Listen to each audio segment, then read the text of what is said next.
क्या आपने कभी ऐसा सुना है कि किसी देश का आर्मी चीफ जिसके ऊपर उसकी सेना को जिताने का जिम्मा हो, वो एक देश से जंग में हार जाए और फिर वो खुद ही अपना प्रमोशन कर ले और अपने आप को फील्ड मार्शल घोषित कर ले? और इतना ही नहीं, अब वो अपनी ताकत को और बढ़ाने की तैयारी में है। अब आप ये सोच रहे होंगे कि भाई ये देश आखिर है कौन सा? जी हाँ, ये भारत का पड़ोसी देश पाकिस्तान है और जिसकी हम बात कर रहे हैं वो आतंक का संरक्षक आसिम मुनीर।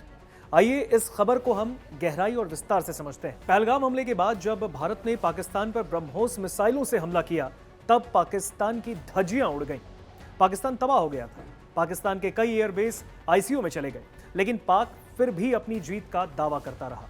जब पाकिस्तान की जनता और दुनिया ने पाकिस्तान की जीत को स्वीकार नहीं किया, तब पाकिस्तान ने एक नया ड्रामा शुरू कर दिया। दरअसल पाकिस्तान के सेना प्रमुख ने अपने आप को फील्ड मार्शल घोषित कर दिया है, ताकि जनता में यह मैसेज जाए कि पाकिस्तान ने भारत को हराया है। लेकिन सच्चाई क्या है, यह पूरी दुनिया जानती है।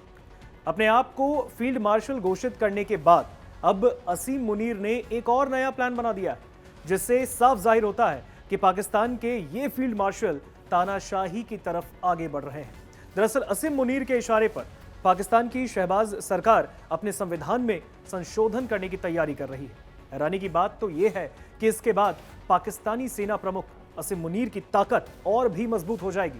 दरअसल पाकिस्तान में जो 27वां संविधान संशोधन होने जा रहा है, इसकी जानकारी शहबाज शरीफ ने नहीं बल्कि बिलावल भुट्टो ने एक्स पर पोस्ट करके दी है। उन्होंने खुलासा किया कि शहबाज शरीफ ने संविधान संशोधन पर समर्थन के लिए उनसे कांटेक्ट किया और उनकी पार्टी से भी संपर्क किया। पाकिस्तान सरकार की ओर से किए जाने वाले इस संशोधन में संवैधानिक अदालतों और जजों के ट्रांसफर से संबंधित प्रावधान के अलावा आर्टिकल 243 में बदलावों का उल्लेख है। अनुच्छेद 243 पाकिस्तानी सशस्त्र बलों की कमान और नियंत्रण से संबंधित है। हालांकि शहबाज शरीफ ने इस फैसले को लेकर गोपनीयता बनाए रखी है, लेकिन आर्टिकल 243 को संशोधित करने के प्रस्ताव को आसिम मुनीर की स्थिति और शक्ति को बढ़ाने के रूप में देखा जा रहा है। फील्ड मार्शल के पद को फिलहाल पाकिस्तान के संविधान में कोई भी कानूनी दर्जा नहीं मिला है, कोई दर्जा हासिल नहीं है। आधिकारिक तौर पर मुनीर 28 नवंबर 2025 को रिटायर होने वाले हैं और संविधान में संशोधन के बाद असीम मुनीर की सेवा का कार्यकाल बढ़ाया जा सकता है।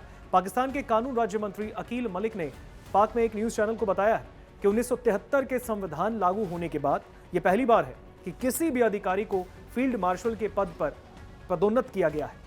उन्होंने कहा है कि संवैधानिक व्यवस्था में इस पर विचार किए जाने की बहुत जरूरत है। जानकारी के लिए आपको बता दें कि संविधान संशोधन के लिए संसद के दोनों सदनों में 2/3 बहुमत की जरूरत होती है।